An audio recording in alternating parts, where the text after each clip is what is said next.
Friends, எல்லோருக்கும் வணக்கம். நம்ம இன்னைக்கு என்ன பார்க்க போறோம்னா பைனாப்பிள் புட்டிங்னு சொல்லலாம், பைனாப்பிள் கேசரியும் சொல்லலாம். இந்த டெலிஷியஸான ஃபுட்டை எப்படி சீக்கிரமா செய்யறதுன்னு பார்க்கலாம் வாங்க. ஸோ இது ரொம்ப குயிக்கான ரெசிபி.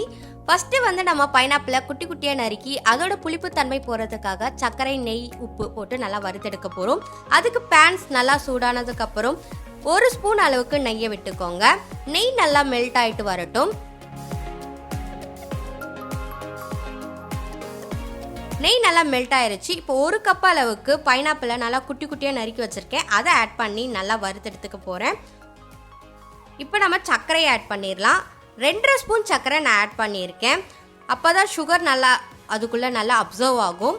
உப்பு லைட்டாக 1 பிஞ்ச் அளவுக்கு நீங்கள் ஆட் பண்ணால் போதும். ஸோ இது நல்லா உள்ளே அப்சர்வ் ஆகிற வரைக்கும் நல்லா உறிஞ்சி நல்லா பதத்துக்கு வர வரைக்கும் நீங்கள் பண்ணிவிட்டு 1 கப்பில் ஆட் பண்ணிக்கோங்க. இப்போ நம்ம கேசரி பண்ண ஆரம்பிச்சிடலாம். ஃபஸ்ட்டு ஒரு பேன் எடுத்து அடுப்பில் வச்சு அடுப்பு காய்ச்சதுக்கு அப்புறம் 2 ஸ்பூன் அளவுக்கு நெய் ஆட் பண்ணிடலாம். நெய் நல்லா மெல்ட் ஆகி வரட்டும். இப்போ முந்திரி நல்லா குட்டி குட்டியாக நறுக்கி அதையும் ஆட் பண்ண போகிறேன். ஸோ அது பார்த்தீங்கன்னா ஒரு 2 ஸ்பூன் அளவுக்கு எடுத்திருக்கேன். திராட்சையும் 2 ஸ்பூன் அளவுக்கு எடுத்திருக்கேன். ஸோ இது ரெண்டுமே நல்லா வறுத்து எடுத்துக்கலாம்.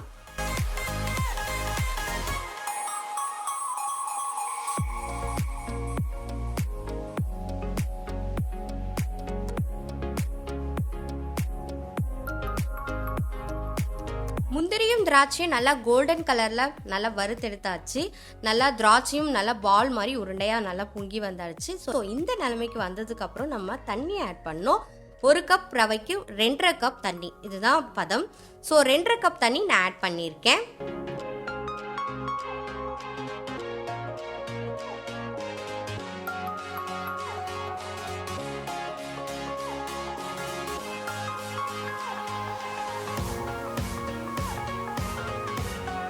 ஃபுட் கலர் ஆட் பண்ண போகிறேன். ஸோ நீங்கள் லிக்விடாகவும் ஆட் பண்ணலாம். ஸோ இந்த மாதிரி பவுடராகவும் ஆட் பண்ணலாம். நான் பவுடர் இருக்குது, ஸோ அதனால் ஆரஞ்சு கலர் நான் ஆட் பண்ணியிருக்கேன். ஸோ இது நல்லா மிக்ஸ் பண்ணி விட்டுடுங்க. ஏலக்காய் பவுட்ரு கொஞ்சோண்டு அளவு ஒரு 1/4 ஸ்பூன் அளவு சேர்த்தா போதும். ஸோ இப்போ நல்லா கொதிச்சு வரும். நல்லா பாருங்கள், பபுள்ஸ் நிறைய மேலே வரும். ஸோ அந்த அளவுக்கு நல்லா கொதிக்கட்டும். இப்போ நல்லா கொதிச்சு வந்துருச்சு. இப்போ நம்ம ரவையை கொஞ்சம் கொஞ்சமாக சேர்த்து நல்லா மிக்ஸ் பண்ண ஆரம்பிக்கலாம். ஒரேடியாக கொட்டிடாதீங்க, கட்டி ஆகிடும். ஸோ இந்த அளவுக்கு வரணும். நம்ம கொஞ்சம் கொஞ்சமாக கொட்டி நம்ம கலரி விட்டுட்டே இருக்கணும். அப்போ தான் இந்த அளவுக்கு உதிரி உதிரியாக வரும். இப்போ நல்லா மிக்ஸ் பண்ணிட்டோம். இப்போ சர்க்கரையை ஆட் பண்ணிடலாம். சர்க்கரை பார்த்தீங்கன்னா 1 கப் ரவைக்கு 1 கப் சர்க்கரை ஆட் பண்ணணும். ஸோ ஆட் பண்ணியிருக்கேன். இதை நல்லா நம்ம மிக்ஸ் பண்ணி எடுத்துக்கலாம்.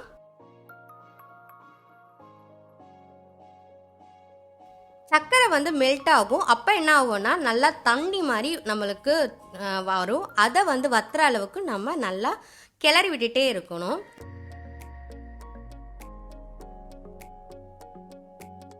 ஸோ இப்போ நல்லா மெல்ட் ஆயிடுச்சு. நம்ம பைனாப்பிளை ஆட் பண்ணிடலாம். ஆட் பண்ணிவிட்டு நல்லா கிளறி விட்டுக்கோங்க.